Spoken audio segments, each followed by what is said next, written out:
Hey guys, it's Amanda over at AmandaReads, and today I'm coming to you with another book review / book talk. Now today I'm going to be talking about Dark Horses by Cecily von Ziegesar. I received this book from BookTube Tours. Now if you don't know, BookTube Tours are run by Grace over at Lovingdom Books. You sign up to be a BookTube tour host, and if you are chosen, you receive a book for free in exchange for your promotion and honest review of the book. Cecily von Ziegesar's name might sound familiar because she is the woman behind Gossip Girl, all the books. I grew up loving Gossip Girl, and when I read the synopsis of Dark Horses, I was immediately intrigued. The purchase links and author social media info are going to be linked in the down bar, as well as a giveaway that is open, I believe internationally, to receive a free copy of this book. As for my star rating, I gave Dark Horses 4 out of 5 stars. Dark Horses is about a girl named Merit. In the past year, she has lost not only her grandmother, who was her role model, but also her grandmother's horse, who was the one horse that she had grown up around and really discovered her love of riding from.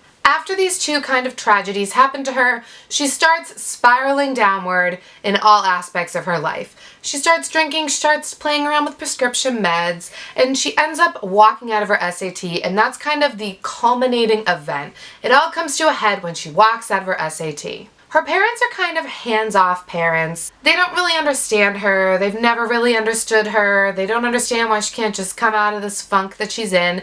And so they kind of send her away to this place called Good Fences. Good Fences is a therapy program that is equine-based. So when you go to this program, which is just for girls, you are paired up with a horse.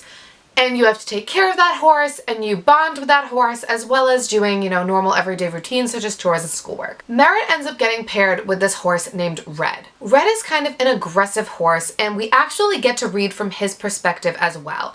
Each chapter actually switches between Merit and Red's perspective. When we first meet Red, he is kind of a sassy horse. He's not interested in being liked by people. He doesn't believe that you can have a bond with a human, and he actually enjoys throwing people off his back as soon as they try and ride them. It's kind of like a game to him. But for some reason when he meets Merit, he feels this connection to her, and she doesn't necessarily feel it so much at first, but when she starts noticing the change in Red's behavior towards her, she runs with it. Red's owner is actually so impressed with Merit's ability to ride him that he pays for them to get training and actually start competing in shows across the country. However, the problem is we start to see that Red, even though he has been tamed and working really well with Merit, he still has those aggressive tendencies towards humans. Whenever Merit gets close to another human, Red gets very annoyed because he does not want Merit spending any time with anyone else or giving her attention to anyone else except him. It makes for a pretty interesting standalone, and I was actually really satisfied with the story arc. I really liked Merit as a character, and you could actually really see her growth. I found this book was really easy to get into, and I actually ended up reading it pretty quickly. I only read it in 2 sittings. The first sitting I read about 30 pages and then I had to stop, and then 2 days later I read the entire rest of the book. It was really gripping, and I actually really enjoyed getting to read from both perspectives because from Merit's perspective, she would describe how Red would be acting and what Red would be doing, but then you would read Red's perspective and you would realize he's just acting that way, but he really feels another way. So it was cool to get both perspectives and really see if Red was actually showing people how he actually felt or if he was kind of putting on a front. Now, I don't know if I would necessarily call this a spoiler section, but I am going to get into some specific details of the book that could ruin some good plot lines for you, so I would just suggest that you stop watching now if you are planning on reading this book. The first thing I would like to talk about is Merit's character development. Now, although Merit does fall back into some of her not so good tendencies throughout the story at different points, I do feel like she matured a lot. At the beginning of the book, she just walks out of the SATs, doesn't let anyone know, starts popping pills, starts drinking, goes to her grandma's house, and just doesn't tell anyone anything. Then after Beatrice passes and Merit goes home and starts drinking, she does end up actually calling her parents, and although she doesn't say, "I'm drinking and I'm drunk" and all this stuff, she calls them. And that's actually a big step compared to the Merit that we had at the beginning of the story, who didn't even care if anyone knew where she was. Now, her parents are another story, and I don't even want to get into it because they are not good parents. Let's be honest, they suck. But we're gonna pretend that isn't even anything that we're going to talk about because I don't even want to waste my breath on them. I also liked when Merritt was trying to decide whether or not she should actually go to Kentucky, whether she was ready or not. Now, at the beginning of the book, she would make rash decisions. She didn't even think about the consequences or whether she should be doing something or not. It was just she did what she wanted to do and she didn't think about it. And after her second time staying at Good Fences, she's actually nervous. She's thinking to herself, is it right for me? Am I ready yet? Am I just gonna fall back into this? So she turns into someone who wants to make a change.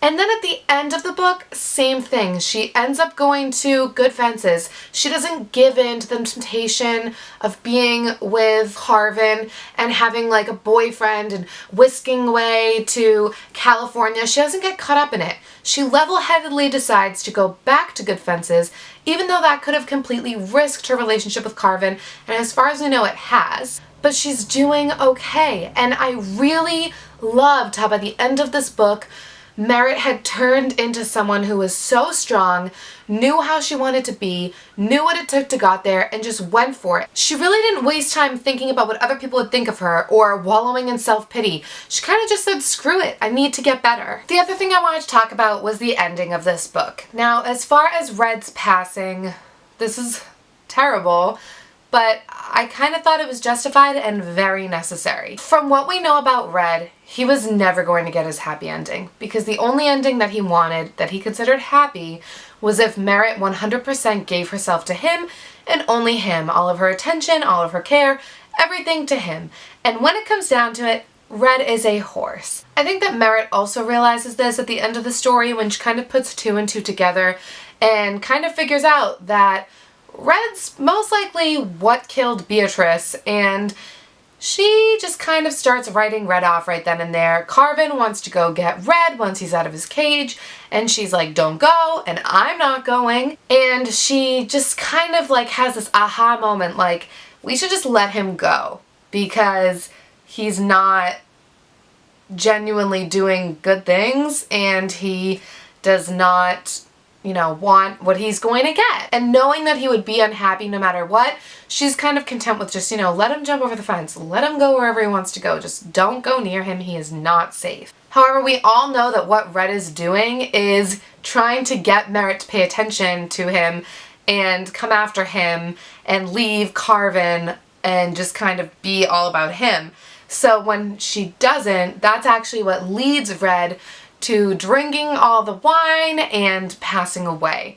So in a way, I think that Cecily was trying to show that Merritt was kind of, in part, responsible, I would say, for Red's passing, but not in a way that is really justified. To Red, he went to go find Merritt and was so much in grief that he just drank the wine and passed away, whereas Merritt didn't do anything wrong. I just thought it was a really intense moment, and it was very sad.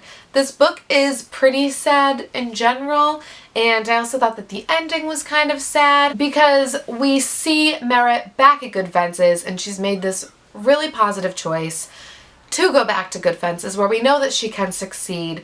So this is like a really positive thing, but to get to Good Fences, she also blew off Carvin and basically ended anything that they had. It was kind of frustrating at the end when they weren't together and it was kind of up in the air and you don't even know if Carvin will ever forgive Merritt, but it's very frustrating because having known Merritt and known that she went to Good Fences and he wrote to her last time and how much it helps, he should really be supportive, but at the other side of it, she didn't clue him in on what she was doing and she made him think she was going with him to California and she bailed out on him. So he is justified to feel angry. She's justified to try and apologize. I'm not really sure how it would work out and we won't know because it's a standalone, but I think left to the imagination, I would say that eventually down the road, Merritt will be better and she'll be moving on to college and I think that she will hear from Carvin. I don't know if they will be together, but I do think that, you know, they have an opportunity. I would love a spin-off novel based on either Anne or Tabitha because they were hilarious to me. Anne got famous off of writing a song about walking off the SATs, and the song lyrics were not good at all. I really wish that for that moment it was kind of like a Colleen Hoover moment where they actually have a soundtrack that you can listen to, because I really want to hear Anne's song. So that is all I have to say about Dark Horses by Cecily von Ziegesar. As I said, I gave it 4 out of 5 stars, and I would definitely recommend it to a friend. I will see you guys soon with a new video. Thank you for watching. Bye guys!